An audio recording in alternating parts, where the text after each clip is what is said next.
여러분은 우산 하면 뭐가 떠오르시나요? 우리 태유, 우산 하면 뭐가 떠올라? 오, 그렇지. 비를 막아주는 거지. 그래. 또 지선 형제, 우산 하면 떠오르는 게 뭐 있을까요?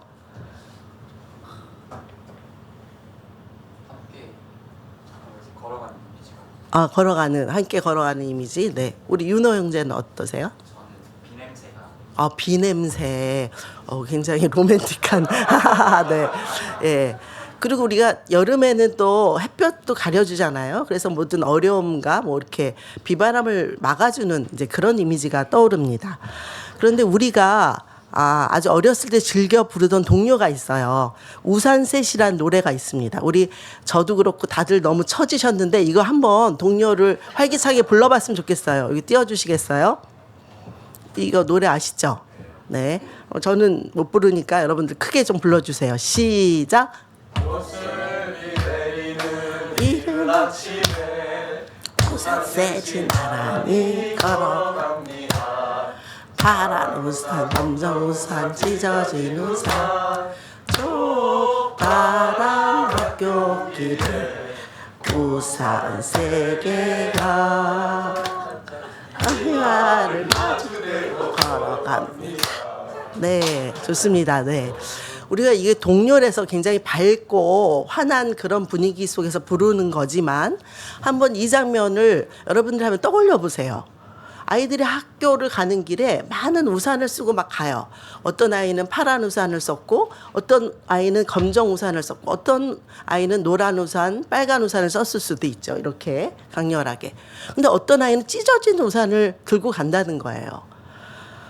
그 아이의 마음은 어떨까요? 저는 한번 그 아이의 마음을 한번 생각해 보려고 해요. 그 찢어진 우산은 비바람을 막아주지 못합니다. 뜨거운 태양도 막아주지 못하고 더군다나 그 찢어진 우산에 이렇게 살이 나와 있다면 그 살에 얼굴을 다칠지도 모릅니다. 그래도 없는 것보다 있는 게 나을까요? 저는 잘 모르겠습니다. 아무튼 저는 그래서 오늘 여러분과 나눌 거는 오늘 너무 잘 준비해 주셨는데 이런 화려한 우산이 아니고 이 찢어진 우산을 가진 아이에 대해서 한번 나눠보고 싶습니다. 여러분과. 많은 소설이나 드라마, 영화의 모성애, 부성애는 굉장히 단골로 등장하는 그러한 소재입니다. 그래서 아버지가 또는 어머니가 그 아이를 위해서 목숨을 걸고 희생을 하고 지키려고 할 때 그걸 보는 관객들은 마음의 감동을 받고 너무 막 같이 뭉클해지죠. 왜냐하면 이 모성애라는 거 혹은 부성애라는 거는 인류 최초의 가장 오래된 진리 중에 하나이기 때문인 거죠. 그런데 제가 지금 막 헷갈리네요. 예.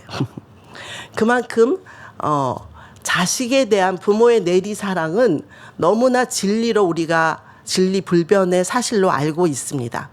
그런데 과거 우리들의 아버지 세대는 어떠했을까요? 우리들의 아버지 세대가 지금 없고 우리 조금 윗세대만 지금 있으셔서 마음 놓고 말씀을 드리는 거죠. 아버지들이 그렇게 아버지는 나를 너무나 사랑하고 계셔 이렇게 알게끔 아버지들이 하셨을까요? 예, 그런 아버지는 거의 없었을 것 같아요. 우리 아버지들은 자녀들에 대해서 사랑을 잘 표현하지 못했습니다. 근데 그 아버지는 또 밖에 나가면 되게 남한테는 잘하고 인심도 잘 썼는데 유독 집에 들어와서는 자기 자녀나 자기 아내들한테는 잘한 부모님이 굉장히 그런 아버지가 아주 드물었다고 생각을 합니다. 가족들한테 엄하고 무뚝뚝함이 마치 미덕처럼 여겨졌던 그런 시대였던 것 같아요. 심한 경우는 가족에게 폭력을 휘두르는 그런 아버지도 꽤 많았다고 들었습니다. 그리고 사실은 제가 상담을 하지만 여전히 아버지들이 그런 권위적인 아버지들이 꽤 많아서 상처를 입는 자녀들이 꽤 많습니다. 오래전 우리 이영자 씨 잘 아시죠? 이영자 씨가 안녕하세요라는 그 프로그램 지금은 이제 종영됐는데 거기 나와서 한 말이 있어요.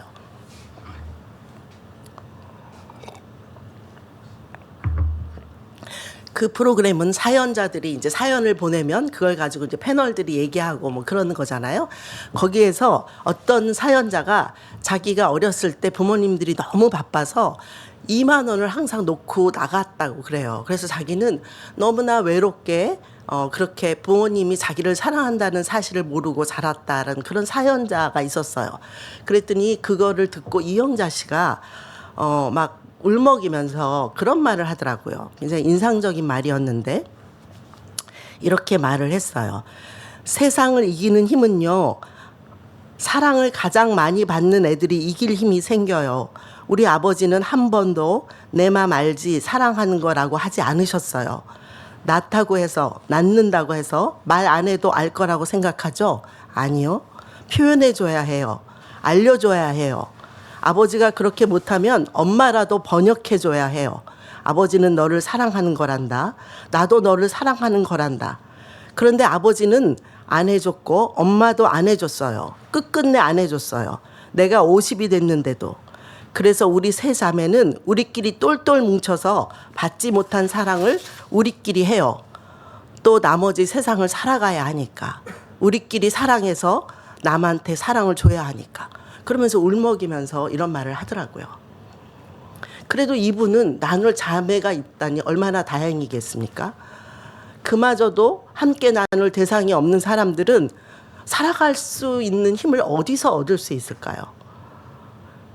권위적인 아버지로 대표되는 우리들의 아버지를 보고 자란 자녀들, 특히 아들들은 자신도 그런 아버지를 닮아갑니다.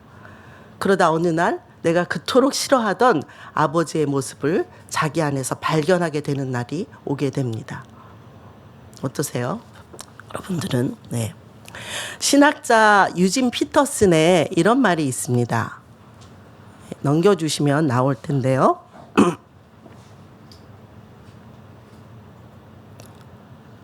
네, 현실 하나님의 세계라는 책에서 이렇게 이야기합니다. 우리 가연이가 좀 읽어주세요. 네. 우리를 향한 하나님의 위대한 사랑과 조금 행복과 뒤뜰의 너저분함 속에서 풍과 죄, 푸른 하늘, 평범한 삶의 일상적인 일과 힘들 속에서 이루어져 간다. 하나님은 지금 있는 모습 그대로의 우리와 함께 일하시지. 우리가 되어야 할 모습은 우리가 되어야 한다고 생각하는 모습의 우리와 일하시는 것이 아니다. 하나님은 또한 우리가 있는 그곳에서 우리를 다루시지 우리가 있고 싶은 곳에서 우리를 다루시지 않는다. 네, 이렇게 말을 했는데 저는 이걸 좀 불경스럽지만 우리 아버지들한테 한번 대입하고 싶어요. 예, 우리 아버지들은 아버지로서의 의무가 부여되는 것, 부엌의 너저분함 속에서 또는 반복되는 지루한 일상, 갈등의 현장보다도 응당한 대가와 칭찬, 명예와 인정이 있는 곳을 더 좋아하셨던 것 같아요. 그게 바로 자신이 있는 모습이 아니라 자신이 되어야 할 모습이나 자신이 있고 싶은 그곳을 우리 아버지들은 더 좋아하셨던 것 같아요. 사랑은 받는 사람이 자신이 사랑받았다고 느껴야 합니다.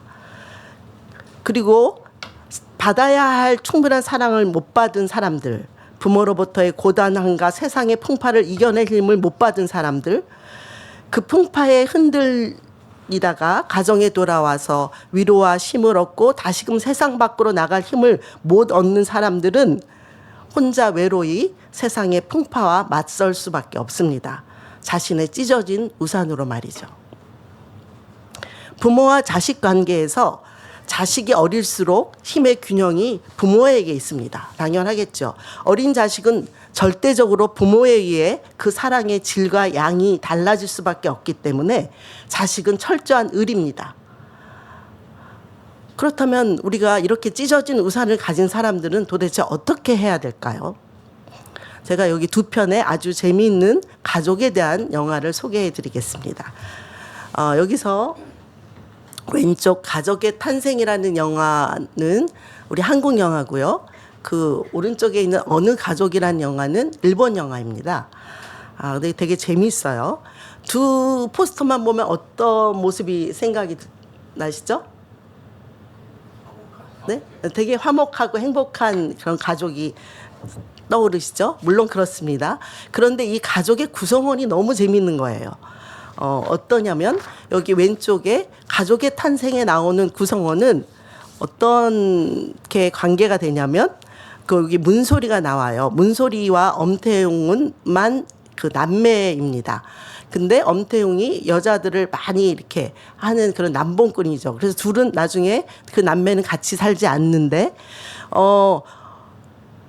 그 같이 사는 사람들은 엄태웅의 여자 중에 하나인 고두심, 그리고 그 아이는 고두심과 엄태웅 사이에서 난 아이가 아니라 엄태웅이 다른 여자를 건드려서 난 아이. 그러니까 되게 복잡하고 미묘한 관계의 가족입니다. 그리고 그 또 뭐 아무튼 좀 복잡해요. 또 그 아이가 자라서 서로 연인 관계를 맺는 것이 정유미와 봉태규인데, 봉태규는 공효진의 이복 동생입니다. 그런데 이 가족은 아주 행복하게 그려져요. 그래서 나중에 너무나 그 가족의 모습이 너무 정말 사랑이 철철 넘쳐요. 좀 푼수스럽게 너무나 그런 가족의 모습이 화목하게 그려집니다. 오른쪽에 있는 어느 가족은 더 이거는 기괴한 가족들입니다. 이 할머니, 이거 분은 보셨을 거예요. 이 할머니, 굉장히 잘 많이 나오는, 일본영에 많이 나오는 할머니죠. 전 남편의 연금을 받고 사는 하치의 할머니입니다. 그리고 여기 맨 왼쪽에 있는 사람과 여기 앉아 있는 남자는 서로 부부인데, 이 부부는 폭력 남편을 같이 공모해서 죽인 부부입니다. 부부라고 할 수도 없고 그런 연인이에요. 오사무와 노부요. 그리고 그 여자 아이가 나오나요? 저기 그 하치의 할머니 바로 옆에 있는 여자는 누구냐면 하치의 할머니의 전 남편의 후처의 손녀예요. 그러니까 전혀 이거 혈연 관계가 아니에요. 그죠? 그리고 그 남자아이는 부모에게 버림받은 쇼타. 그리고 어린 꼬마 여자애, 걔는 길 가다 우연히 데리고 오게 된 부모의 학대를 받은 린. 이것이 가족을 이루면서 살고 있어요. 어느 누구도 혈연 관계가 아닙니다. 더구나 이 가족들은 생필품은 거의 도둑질을 해서 이걸 채워요. 그리고 서로 도둑질을 가르쳐주고 서로 도와가면서 도둑질을 해요. 네. 그리고 이 여자아이는 유흥업소에 나가서 돈을 벌고, 그러니까 사회적으로 윤리적으로는 아주 비도덕적이고 비윤리적인 가족입니다. 그렇지만 자신들의 방식으로 서로 보듬어주면서 상처를 치유해 줍니다. 그래서 이 린이라는 꼬마 여자아이는 부모의 학대를 받았는데 차츰, 그래서 웃음을 모르고 자란 이 아이가 차츰 이 가족 안에서 웃음을 찾게 됩니다. 이 영화는 고레에다 히로카즈 감독, 여러분도 한번 들어보셨을 거예요. 그 감독의 작품으로 2018년도 칸 영화제 최우수상을 받은 그런 작품입니다. 황금 종려상을 받았죠. 자, 여러분, 여기는 다 가족이라는 단어가 쓰였는데 어떠세요? 이 두 영화의 주제는 분명합니다. 가족이란 무엇인가를 묻고 있습니다. 그리고 가족의 중심에 무엇이 있어야 되냐를 묻고 있는 영화입니다. 이 오른쪽 어느 가족 영화 중에 이런 대사가 나옵니다. 좀 보여주시겠어요? 네. 우리 이명미 권사님이 하치의 할머니로 하시고, 우리 권사님이, 최정희 권사님이 노부요 한번 해줘 보실래요? 네. 집으로 간다고 할 줄 알았는데 선택받은 건가 우리가? 보통 부모를 선택할 수 없으니까. 근데 스스로 선택하는 편이 강하지 않겠어? 뭐가라니 유대감 같은 거. 나도 너를 선택했어. 네. 이런 대사가 나옵니다. 네. 그 린이라는 꼬마가 학대를 받는 걸 보고 이렇게 우연히 데리고 왔는데, 그것 때문에 뭐 난리가 납니다. 실종 사건으로. 그런데 이 꼬마가 다시 집에 돌아갈 생각을 안 하는 거예요. 그러면서 그 아이가 쇼타라는 여기서의 오빠처럼 나오는 애랑 저기 앞에 걸어가는데, 뒤에서 하치의 할머니와 딸같이, 그러나 딸이 아닌 둘이 그런 말을 해요. 예. 이렇게 우리가 선택하는 편이 더 유대감 같은 게 강하지 않겠냐고 그런 얘기를 하고 하치 할머니가 나도 너를 선택했다 이런 말을 합니다. 가족이란 우리 삶에 막대한 영향을 미치고 우리의 살과 피 속에 영원히 각인되는 관계임에 비해서 우리가 선택할 수 없는 관계입니다. 그리고 그저 받아들일 수밖에 없어요. 굉장히 운명의 관계인데 저는 그런 걸 생각하면 별로 공평하지 않아요. 공평하지 않는다는 생각이 들어요. 어떤 아이는 어떤 친구는 정말 좋고 부모님도 사이가 좋고 좋은 환경에서 어느 날 태어나 보니까 그랬어요. 자기가 선택한 게 아닌데. 근데 어떤 사람은 너무나 부모님이 뭐 사이가 안 좋다거나 결손 가정이라거나 뭐 이런 데서 태어난 거예요. 태어나 보니. 그럼 도대체 이건 누구의 탓일까요? 이들의 책임일까요?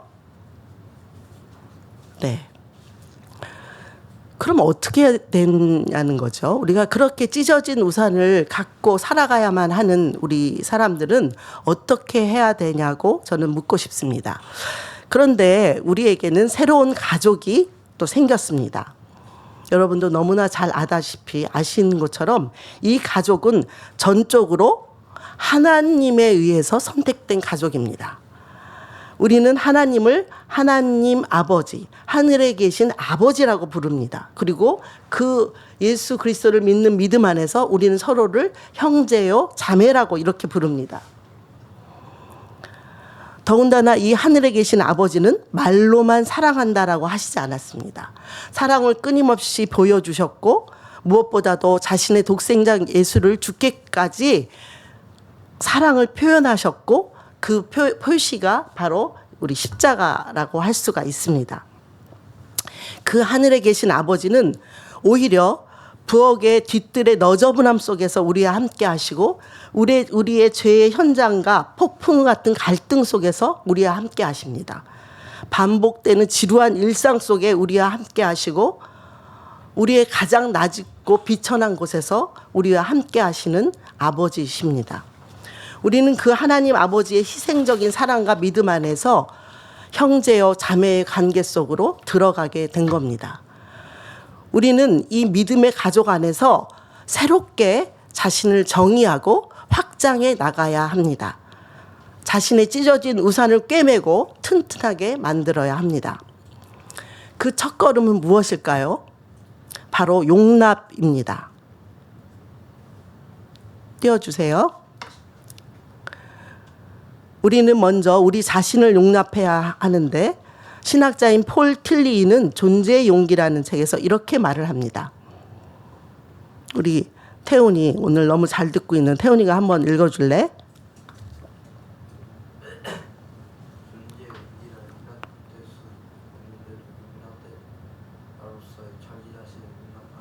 네, 존재의 용기란 용납될 수 없는데도 용납된 자로서의 자기 자신을 용납하는 용기라는 거예요. 우리는 용납받을 수가 없어요. 우리의 삐뚤어지고 삐뚤빼뚤 모나고 이런 자신을 보면 도저히 용납받을 수 없는데도 용납을 하셨다는 거예요. 하나님이 그걸 다시 우리 자신이 용납을 해야 된다는 거예요. 그것에는 또 용기가 필요하다는 그런 말입니다. 그럴 때 우리 자신을 먼저 용납할 때 우리의 부족함과 모자람 삐뚤빼뚤한 이 모습을 용납할 때 우리는 바로 그 사람, 그것이 아버지일 수도 있고 어머니일 수도 있고 형제 자매일 수도 있는 그 사람을 용납할 수 있습니다. 비록 내가 원하는 사랑은 아니었지만 그도 자신의 한계 속에 갇힌 연약한 인간이었음을 우리는 받아들이고 용납할 수 있습니다. 그럴 때만이 우리는 오랜 동안 우리를 묶고 있는 인과의 사슬에서 벗어날 수가 있습니다. 두 번째는 서로가 서로의 거울 역할을 해주어야 합니다. 믿음의 가족 역시 완전하지 않습니다. 그냥 더 부족하고 덜 부족한 사람만 있을 뿐이잖아요. 우리를 이렇게 둘러보면 믿음의 가족 속에서 자신의 부족함을 채워야 되고 또 상대의 찢어진 우산이 눈에 보일 때 자신의 우산을 이렇게 씌워 주어야 합니다. 물론 그 과정이 결코 쉽지 않습니다. 때로는 뼈를 깎는 성찰과 노력과 결단이 필요하기도 합니다. 그러나 이 모든 과정 속에 함께 하시는 하늘 아버지는 우리가 있는 이곳에서 우리의 모습 이대로를 사랑하시고 받으시며 결코 우리를 혼자 내버려 두지 않고 모든 어려움과 고통에 함께 하신다고 약속하신 분입니다. 이 아버지를 믿음으로 나아갈 때 찢어진 곳이 꿰매어지고 튼튼해져서 다시 자신들의 가정을 과거의 복사판이 아닌 복된 가정으로 채워갈 수 있다고 저는 믿습니다. 그리고 또 제가 이영자 씨의 말에서 굉장히 감동받은 게 있어요. 아버지가 그렇게 못하면 엄마라도 번역해줘야 해요라는 말입니다. 저는 이것이 바로 우리 목회자들의 몫이 아닌가 생각을 합니다.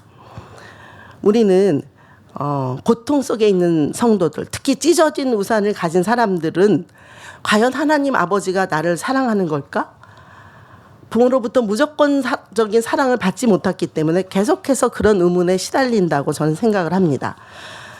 그러나 유진 피터슨의 말처럼 죄와 뒤뜰의 너저남 속에 있을 때 그런 하나님이 나를 사랑할까라는 의문이 들 때 예스라고 말해주고 그곳에 하나님이 너와 함께 계신다라는 사랑을 번역해주는 역할이 우리의 목회자들에게 있다고 저는 생각합니다. 저 혼자만의 생각일 수도 있겠지만, 네, 예. 그럴 때 정말 이 믿음의 가족이 점점 더 든든하게 세워져서 아까 그 받은 우산을 한번 펴보세요. 이거 펴보셨는데 우리 목사님이 센스 있게 준비해 주. 이거를 네 다른 사람한테 이렇게 씌워주는 우리 믿음의 가족이 되었으면 좋겠습니다. 네. 그래서 그것이 찢어진 곳이 없나 살펴보고 그걸 같이 씌워주는 그러한 우리 믿음의 가족이 되었으면 좋겠습니다. 네, 네, 네, 네, 네. 우리 오늘 한번 주어진 말씀을 다시 한번 읽도록 하겠습니다. 두 가지를 제가 드렸는데 요한일서 4장 10절의 말씀. 네, 여기 다 같이 한번 읽어보실래요? 사랑은 여기 있으니 우리가 하나님을 사랑한 것이 아니요 하나님이 우리를 사랑하사 우리 죄를 속하기 위하여 화목제물로 그 아들을 보내셨습니다. 그리고 아까 그 말씀이요. 네, 다 같이 읽어보겠습니다. 그때 예수의 어머니와 동생들이 와서 밖에 서서 사람을 보내어 예수를 부르니 우리가 예수를 둘러 앉았다가 여짜오되 당신의 어머니와 동생들과 너희들이 밖에서 대답하시되 누가 내 어머니며 동생들이냐 내 어머니와 내 동생들을 보라. 누구든지 하나님의 뜻대로 행하는 자가 내 형제요 자매요 어머니이니라. 다 같이 묵상하시겠습니다. 자신의 가정은 어떤 우산인가? 자기가 가지고 있는 우산은 어떤 우산인가 한번 살펴보고 이 우산을 튼튼하게 꿰매고 바로 세우려면 어떠한 노력들이 내 안에 있어야 되는지 다시 한번 돌아보는 저희가 되었으면 좋겠습니다.